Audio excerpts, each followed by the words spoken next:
Alright, so nagbasa na naman ng X-ray, MRI itong si 3M Massage. Tingnan natin kung ano na naman kabalbalan sasabihin nito. Hindi yung balakang masakit sa'yo, yung tuhod. Kaya hindi ka makalakad. Ito yung kumbaga, ito yung pinaka main problem. Tapos meron din sa meron ka rin sa Pero yung pinaka masakit talaga kung bakit hindi ka makalakad sa tuhod. Sige, tingnan natin ha. Oh, nagbasa na naman. Tumingala na naman. Diyos mio, as if alam niya sinasabi niyo. Tingnan. 100.6. Binabasa. 100.6 m. Di umusog. Ano ngayon kung umusog? Paano mo nasabi umusog? Bumasal na parang laman. 100.6 mm. 100 something mm. Ibig sabihin umusog. Paano mo nasabi? Paano mo nasabing umusog? Gusto ko operahan na operahan yung magpa-opera eh. Huwag na. Tapos pero hindi. The cruciate collateral ligaments, fabric tendon, biceps, femoris tendon, and iliotibial band are normal. There is no evidence of meniscal tear. So nagbasa na naman. Wala siya naiintindihan sa binabasa niya. Partial thickness cartilage. Partial thickness. Hindi. Partial thickness cartilage defect inferior lateral aspect of the patella. Anong patella? So nagbasa na naman siya, no? Ang dami niya binasa. May mga biceps structure, may mga patella. Ang pronunciation pa nga niya patella. Patella. Letter F talaga, patella. Patella yun, hindi patella. So nagbasa na naman siya. Apparently, just went over his head. Wala siyang natintindihan sa binasa niya. Kasi nga, nagpe-pretend lang siya na may alam siya, no? Tuloy natin.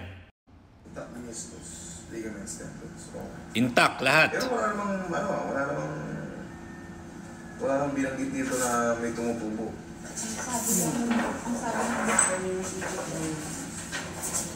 Ito, thickness cartilage defect. Yan ang sinasabi. Ayan, partial thickness. Ano yan yung parang sa ilalim daw ng patela na parang kailangan daw tanggalin. So may intindihan siya bigla. Tingnan natin. Sugat ng yun kasi yung partial. Ayun. Parang ano lang din yan. Ito. Parang ano? Ito kasi yung... Sige nga, tingnan natin. Paano may tuturo? Tingnan natin. Partial thickness of what? Ganyan din nangyayari yan. Parang punit sa ano.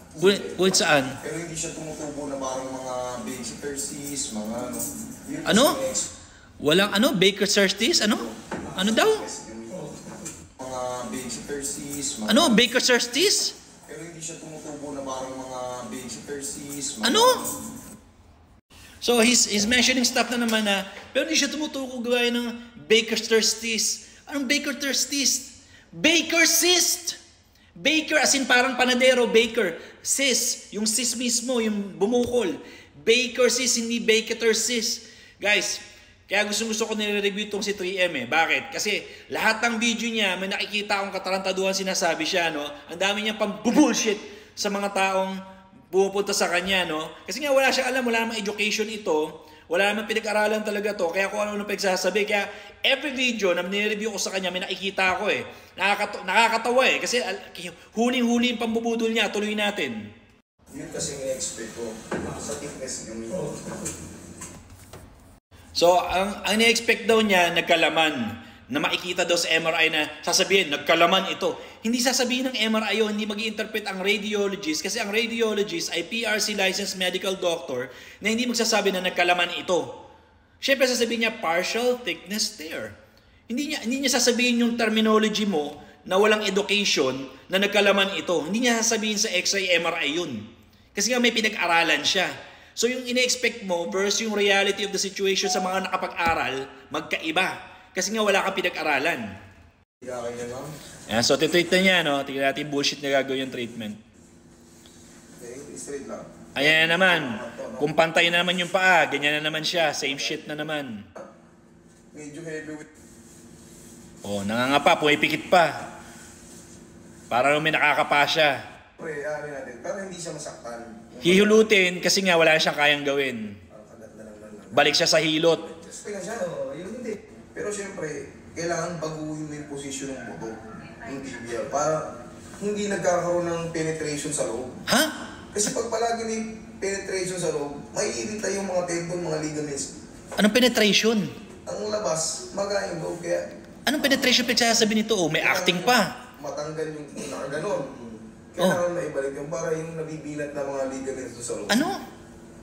Paano mo nasabi? Saktan yung may-ari ng ligament. Alright guys, may MRI na, may X-ray na. Wala sinasabi na nagganon, nagganito. Tapos may acting siya. Maniniwala na sana ako kaya may pagganon pa. Sige, tuloy natin. So balik hilot siya, no? Kaipit yan. Sabay hatak. Kailangan natin lambingin muna. Lambingin daw. Baka gusto mo romansahin mo na rin. Hilot na naman. Magic oil. Mamaya magiging manananggal na yan. Kaka-oil mo. Yan. Patunog na naman ang likod. Walang kinalaman niya sa tuhod. Patunog na naman ang likod. Tapos binibend niya yung tuhod as if naman meron siya nakukuha ang range dyan.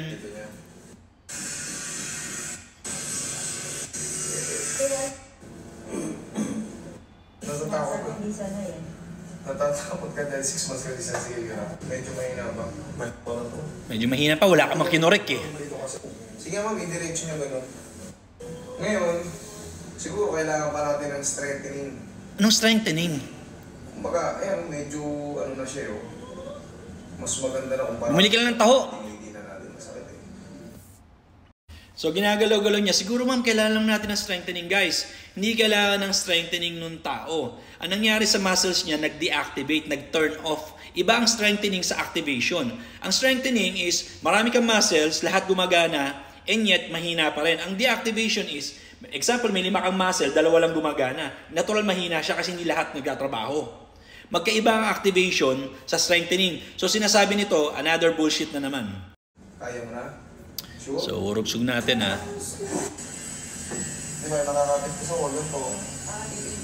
O exercise binibigay niya. Another bullshit na naman. Talaga, kahit pa paano. Takes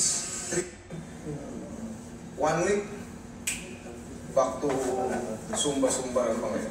Wow, paano niya nasabi? Nag-aaway siya dati. Paano niya nasabi? So ganun pa rin, nakatungkod pa rin, di ba? Ayan, binalik na naman niya kasi hindi niya mapagaling talaga, no? Takas ng loob mo, siyempre, alam na lumala. Forward natin ha, kasi ano. So sabihin sa salita, naka-cane pa rin, walang nagbago, ganun pa rin. Ng konti. Pero pwede na mag-exercise. Oo. Ay, nako, Diyos mio. Pwede. Yung water, sinasabi mo. Nako, Diyos mio. Testing nga, pagkayad ka lang. Yeah, kahit okay naman. Okay, so... Yan, okay yan. Alright, sa madaling salita, ng bullshit na naman tong si 3M, no, ng mga tao. Hindi naman niya napagaling, hindi naman niya napabalik sa normal, o hindi man niya napa-improve ng significant na nakikita natin ang palakad niya, no. Guys, I can show you a video right now na mas napalakad natin yung tao. In fact, first visit pa lang, hindi ko pinatunog ang likod, hindi ko minasamasahe, hindi ko hinilot-hilot, ginamit ako ng totoong science. I could show you videos right now. In fact, I could even, kung pupunta kayo sa isang kliniko, example sa Tansa, I could even introduce you to that person, no? Na first visit pa lang, maganda na yung resulta niya. Kung tuhod lang man ang usapan, yan nga sabi ko, di ba, hinahamon ko siya. Hinahamon ko itong 3M na to, pagaling tayo sa shoulder, sa tuhod. Patunogin mo yung likod, tingnan natin kung pagaling mo. Ayan o, siya na mismo naglabas ng ebidensya, hindi niya kayang pagalingin. Tayo unang visit pa lang, may resulta na, ang ganda na ng resulta. Natural, ito tuloy-tuloy ang therapy kasi hindi yan makukuha ng isang session lang na babalik ka sa normal. Yes, malaki na improvement, makakalakad na maganda eh. But then again, it will try to go back sa bad pattern mo na naman, sa old ways mo na naman. Kasi may nakasanayan na yung katawan mo na injured ka. So, yung sinasabi niya, exercise mo lang, that's not true. That's not gonna work. Exercise is not gonna work for an injured knee. Hindi mag-work yung exercise, no? Etong aking sinasabi is coming from a position of a licensed professional. Hindi ito hilot, hindi tayo nanloloko ng tao dito, hindi tayo nambubudol. Ngayon, kung choice ninyo na maniwala sa ganyan, it's up to you. Ako, I'm just giving you awareness, hindi tayo naninira ng tao dito, hindi tayo naiinggit. Marami tayong pasyente. I have over 100 clinics between myself and my franchisees. Wala akong kinaiinggitan dito. Marami akong pasyente, marami pupunta sa akin. I'm just giving you awareness para iwasan yung mga ganitong klaseng bone setter, clinician, practitioner, kung ano ba matatawag mo sa taong to.